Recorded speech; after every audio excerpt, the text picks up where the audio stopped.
Hello everyone, स्वागत सत्कार अभिनंदन एक बार फिर से साइंस क्लब दौसा के इस ऑनलाइन प्लेटफॉर्म पर आप सभी का बहुत बहुत स्वागत है। आज आप सभी के लिए बहुत बड़ी खुशखबरी लेकर हाजिर हूं, क्योंकि आप सभी ने प्राइवेट कॉलेज के अंदर, गवर्नमेंट कॉलेज के अंदर बीएससी नर्सिंग, जीएनएम, एएनएम सभी के अंदर एडमिशन ले लिया है। अब आप सोच रहे हैं कि सर हमने बहुत मोटा पैसा जो है वो खर्च किया है, तो हमें कुछ तो मिलना चाहिए। तो आप सभी के सामने आज हम डिस्कस करने वाले हैं स्कॉलरशिप यानी छात्रवृत्ति, जो कि किन किन विद्यार्थियों को मिलने वाली है, कैसे मिलने वाली है और इसका फॉर्म आपको कहां से अप्लाई करना पड़ेगा, फॉर्म अप्लाई करने के लिए किन किन डॉक्यूमेंट्स की जरूरत पड़ेगी, प्लस किन किन कैटेगरी के स्टूडेंट्स को जो है वो आप लोगों की स्कॉलरशिप मिलने वाली है। और यहां पर हम ये भी डिस्कस करेंगे कि कितनी कितनी स्कॉलरशिप मिलेगी, और अगर आपके बैक लग गई तो क्या आपको स्कॉलरशिप मिलेगी या नहीं मिलेगी। तो आज की इस वीडियो के अंदर जो है वो कंप्लीट डिटेल के अंदर बात करने वाले हैं। नमस्कार दोस्तों, मेरा नाम है देव, आप देख रहे हैं the science club Dausa YouTube channel. चलिए शुरुआत करते हैं। सबसे पहले तो स्कॉलरशिप क्या होती है। स्कॉलरशिप एक वह मनी होती है जो आपको गवर्नमेंट या सरकार जो है वो आप लोगों को देती है बाद में।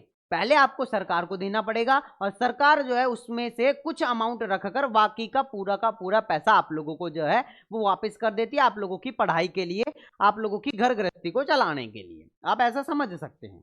अब यहां पर हम बात करते हैं कि स्कॉलरशिप सबसे पहले तो मिलेगी किस किस विद्यार्थियों को, है ना, किन किन विद्यार्थियों को मिलने वाली है। तो सबसे पहले मैं यहां पर कैटेगरी लिख देता हूं। अगर आप एससी कैटेगरी से हैं, अगर आप एसटी कैटेगरी से हैं, अगर आप एमबीसी कैटेगरी से हैं, और यहां पर अगर मैं बात करता हूं आप लोगों से, अगर आप ओबीसी कैटेगरी से हैं, लेकिन ओबीसी के अंदर जो अगर आप बीपीएल कैटेगरी से हैं, तो आप लोगों को जो है वो स्कॉलरशिप का फायदा आप लोगों को मिलने वाला है। तीसरी चीज, अगर आप पीडब्ल्यूडी कैटेगरी के अंदर आते हैं तो भी आप लोगों को स्कॉलरशिप मिल जाएगी। अगर आप विधवा हैं तो भी मिल जाएगी। अगर आपके माता पिता आर्मी के अंदर शहीद हैं तो भी आप लोगों को जो है वो स्कॉलरशिप का मौका आप लोगों को मिलने वाला है। सर बाकी की और कैटेगरी रह गई, क्या उनको नहीं मिलेगा क्या? नहीं, उनको अभी मौका नहीं दिया जाता है। उनको समझा जाता है कि वो अमीर व्यक्ति हैं, इसलिए आप लोगों को जो है वो स्कॉलरशिप का मौका नहीं मिलता है। अब यहां पर जो अदर स्टेट के स्टूडेंट, जैसे कोई राजस्थान का, वो तो समझ जाएगा कि सर बीपीएल क्या होता है, बिलो पुअर्टी लाइन, यानी कि वह उस सीमा रेखा से नीचे आ रहा है कि वह अपनी घर गृहस्थी को भी सही ढंग से नहीं चला पा रहा है, तो उसे स्कॉलरशिप दे दिया जाता है, या फिर उसे बीपीएल के अंदर रखा जाता है कि बिलो पुअर्टी लाइन, यानी गरीबी रेखा से नीचे हैं आप। ठीक है ना? हाँ जी। अब हम यहां पर बात करेंगे कि एससी हुआ, एसटी हुआ, एमबीसी हुआ, ओबीसी हुआ, ओबीसी में भी बीपीएल वाले, पीडब्ल्यूडी कैंडिडेट, विधवा हैं अगर आप, या फिर आपके माता पिता जो है वो शहीद हो चुके हैं, तो आप लोगों को जो है स्कॉलरशिप का मौका मिलने वाला है, फायदा आप लोगों को मिलने वाला है। अब यहां पर सबसे बड़ी बात यह आती है कि सर क्या ये गर्ल्स को मिलेगा या बॉयज को मिलेगा। अगर आप गर्ल्स हैं तो भी आपको मौका मिल जाएगा, अगर आप बॉयज हैं तो भी आप लोगों को मौका मिल जाएगा। अब यहां पर अलग अलग कोर्स के अंदर अलग अलग स्कॉलरशिप आप लोगों को मिलती है। अब बेसिकली हम यहां पर बीएससी नर्सिंग और जीएनएम के बारे में मेनली यहां पर बात करने वाले हैं। तो अगर हम यहां पर कोर्स की बात करते हैं तो सबसे पहले अगर हम बीएससी नर्सिंग कोर्स की बात करते हैं, बीएससी नर्सिंग में भी आप लोगों को कई सारे विद्यार्थी हैं जिनको कि गवर्नमेंट कॉलेज अलॉट हुआ है, और बहुत सारे विद्यार्थी हैं जिनको कि प्राइवेट कॉलेज अलॉट हुआ है। अब यहां पर उन्होंने बहुत सारे जो एससी एसटी या जिनको भी स्कॉलरशिप मिलती है, उन विद्यार्थियों ने तो प्राइवेट कॉलेज के अंदर इसलिए एडमिशन ले लिया है कि हमें स्कॉलरशिप मिल जाएगी, तो हमारा जो है वो एक गवर्नमेंट कॉलेज के बराबर ही पैसा लगेगा कि किसी विद्यार्थी का गवर्नमेंट कॉलेज के अंदर जो पैसा लग रहा है वो हमारा प्राइवेट कॉलेज के अंदर पैसा लगेगा। ये सोच समझकर कई सारे विद्यार्थी जिनको की स्कॉलरशिप मिलती है, उन्होंने ये सोचकर एडमिशन लिया है। तो ये बहुत अच्छी थिंकिंग है, मैं आप लोगों को अप्रिशिएट करूंगा कि आप इस चीज को सोच समझकर जो है वो आखिर एडमिशन तो ले लिए हैं। अब हम यहां पर बात कर रहे हैं कि गवर्नमेंट कॉलेज के अंदर कितनी लगेगी। तो अगर हम यहां पर बात करते हैं कि गर्ल्स है कोई, ठीक है, अगर कोई गर्ल्स है, गर्ल्स की मान लेते हैं कि गवर्नमेंट कॉलेज के अंदर जो फीस है वो आप लोगों की बीएससी नर्सिंग की 21,000 रुपए फीस है। तो क्या सर इसे भी जो है वो 80,000 स्कॉलरशिप मिलेगी क्या? नहीं, जो आप लोगों ने फीस दी है उस फीस का 75 से 80%, 75 से 80% जो है वो आप लोगों को रिफंडेबल रहता है। ठीक है ना। अब इसका 21,000 का आप 75 या फिर 80% जो है वो निकाल के देख लो, इतनी स्कॉलरशिप आपको मिलेगी। इसके अलावा अब हम यहां पर अगर बॉयज की बात करते हैं, गवर्नमेंट में बॉयज की अगर हम यहां पर गवर्नमेंट में बात करते हैं तो इनकी फीस है 51,000 रुपए। अब इस 51 का भी 75% या फिर 80% आप लोगों को रिफंडेबल होगा। अब बहुत सारे लोग कहेंगे कि सर हमारा हॉस्टल भी है, तो हॉस्टल का चार्ज भी हमें मिलेगा क्या? नहीं, आप लोगों को जो सिर्फ ट्यूशन फीस आप लोगों ने जो जमा करवाई है उसका 75 से 80% जो है वो आप लोगों को रिफंड हो जाएगा। अब यहां पर हमने जो है गवर्नमेंट कॉलेज की बात कर ली है। अब हम यहां पर जो है वो बात करते हैं प्राइवेट कॉलेज की। अब प्राइवेट कॉलेज की जो फीस है वो है 95,000। तो इस 95,000 में से लगभग 75 से और 80,000 के लगभग जो है वो आप लोगों को स्कॉलरशिप के रूप में वापस आप लोगों को देखने को मिल जाती है। ये हमने बात कर ली। सेम जो क्राइटेरिया रहता है वो जीएनएम का रहता है। जीएनएम की फीस जैसे कि अभी 66,000 रुपए है, तो इस 66 का 75 या फिर 80% जो है निकाल के देख लो कितना आप लोगों को बन रहा है। लगभग 50 के लगभग आप लोगों का जो है यहाँ पे भी स्कॉलरशिप आ जाती है। ये प्राइवेट कॉलेज की। गवर्नमेंट कॉलेज की जो फीस है वो है आप लोगों की 10,000 रुपए, है ना। और SC ST के बॉयज और बाकी सारी की सारी गर्ल्स उनकी फीस है 4,000 रुपए। तो इसमें से तो क्या ही स्कॉलरशिप लोगे आप लोग, है ना। तो ये सारा का सारा पूरा का पूरा प्रोसेस कितनी क्या आप लोगों को मिलती है वो मैंने आप लोगों को बता दिया है।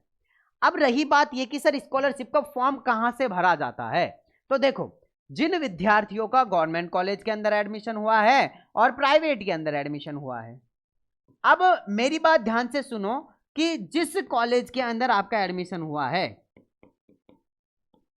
जिस कॉलेज के अंदर आपका क्या हुआ है, आपका एडमिशन हुआ है, तो आपका जो स्कॉलरशिप का फॉर्म भरा जाएगा वो कॉलेज के पोर्टल से ही भरा जाता है। तो आप जो स्कॉलरशिप का फॉर्म भरोगे वो बाहर ई मित्र से भी भर सकते हो, बट उसमें आपको एनरोलमेंट नंबर वगैरह की जरूरत पड़ती है। तो मैं आपको सबसे अच्छा एक सॉल्यूशन दे रहा हूं कि आप अपने कॉलेज के अंदर जाओ और वहां जो भी जहां पे भी कंप्यूटर वाले भैया बैठते हैं उनसे बात करो कि भैया हमें जो है वो स्कॉलरशिप का फॉर्म भरवाना है, तो कब तो फॉर्म आएंगे, क्या क्या डॉक्यूमेंट्स की नीड रहेगी और कितना क्या आप लोगों का खर्चा होने वाला है, वो सारा का सारा प्रोसेस जो है वो आप लोग वहां से जाकर पूछो, और ताकि आप लोगों को सुविधा रहेगी। अब स्कॉलरशिप का फॉर्म भरने के बाद आप लोगों के बहुत सारे काम स्टार्ट हो जाते हैं, जैसे कि महीने में आप लोगों को जो है वो 2 से 3 जो है वो आप लोगों को प्रेजेंट करवानी होती है। मतलब आप लोगों को थंब जो है लगाना पड़ता है, अपना अंगूठा लगा के आना पड़ता है, प्रेजेंट करवा के आनी पड़ती है आप लोगों को। ठीक है ना। हाँ, तो वो पूरा का पूरा प्रोसेस जो है वो आप लोगों को आपके कॉलेज के अंदर जो है वो स्कॉलरशिप का जो भी फॉर्म भरेंगे कंप्यूटर वाले जो भी भैया हैं वो आप लोगों को बता देंगे। मैक्सिमम कॉलेज के अंदर सभी के अंदर यही प्रोसेस होता है। बाकी कुछ कॉलेज ऐसे हैं जो बता देते हैं कि सर हमारे पोर्टल वगैरह पे नहीं हो रहा है तो आप बाहर से भी करवा सकते हैं, तो आप बाहर से भी करवा सकते हैं। रही बात यह कि सर स्कॉलरशिप का फॉर्म कब तक आएगा, तो देखो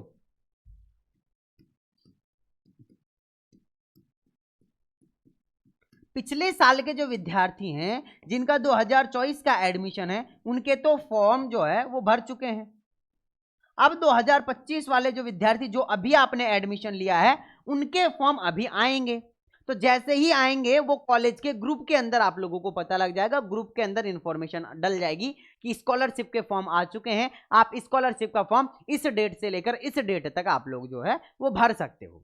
अब एक चीज और ध्यान रखना, आपकी स्कॉलरशिप रुक सकती है। कब रुकेगी, देखो स्कॉलरशिप कब रुकेगी इसका भी मैं एक पूरा प्रोसेस समझा देता हूं। स्कॉलरशिप रुकेगी अगर आपके बैक लग जाएगी, आपके अगर फर्स्ट सेमेस्टर सेकंड सेमेस्टर किसी भी सेमेस्टर में अगर बैक लग गई तो आप ये लगा लेना कि आपके उस साल की स्कॉलरशिप रुक जाएगी। जब तक पेपर क्लियर नहीं करोगे तब तक उस साल की स्कॉलरशिप आप लोगों की रुकी रहेगी, मतलब उस साल की स्कॉलरशिप नहीं आएगी। इसलिए क्या करना है आप लोगों को, अपने जो भी सेमेस्टर वाइज सिस्टम है आप लोगों को उसको क्लियर करते हुए चलना है, ताकि क्या होगा कि आप लोगों को स्कॉलरशिप भी टाइम टू टाइम आती रहेगी। तो जैसे ही फर्स्ट ईयर की स्कॉलरशिप आ जाएगी आप सेकंड ईयर की फीस जमा करवा दो, उसमें कुछ अमाउंट मिला के। मान लेते हैं कि किसी को प्राइवेट कॉलेज मिली है 95,000 उसको जमा करवाना है, 80,000 की स्कॉलरशिप आ रही है तो 15,000 रुपए तो मिलाने हैं उसको। 15,000 मिला के आप लोग जो है वो सेकेंड ईयर की फीस जमा करवा दो। और वो कब जमा करवा पाओगे? जब आप अपने सेमेस्टर के जितने भी सेमेस्टर है उन सभी को क्लियर करते हुए चलोगे। ठीक है ना? तो ये हमारा पूरा का पूरा रहा है। अगर स्कॉलरशिप को लेकर आप लोगों के और कोई भी डाउट्स हैं तो आप नीचे हमें कमेंट बॉक्स में बता सकते हैं। इसके लिए हम अलग से एक और वीडियो आप लोगों के लिए रिकॉर्ड करेंगे। आपके जितने भी डाउट होंगे सारे के सारे डाउट सॉल्व करने की पूरी कोशिश करेंगे। अब जिन विद्यार्थियों ने अभी तक science club Dausa YouTube channel को सब्सक्राइब नहीं किया, सब्सक्राइब करके जरूर रख लो, क्योंकि यहां पर आप लोगों को इसी तरीके से ऑथेंटिक इन्फॉर्मेशन जो है वो टाइम टाइम पर मिलती रहती है। चलिए ठीक है, मैं मिलता हूं आप लोगों से नेक्स्ट वीडियो के अंदर। जब तक के लिए जय हिंद, जय भारत,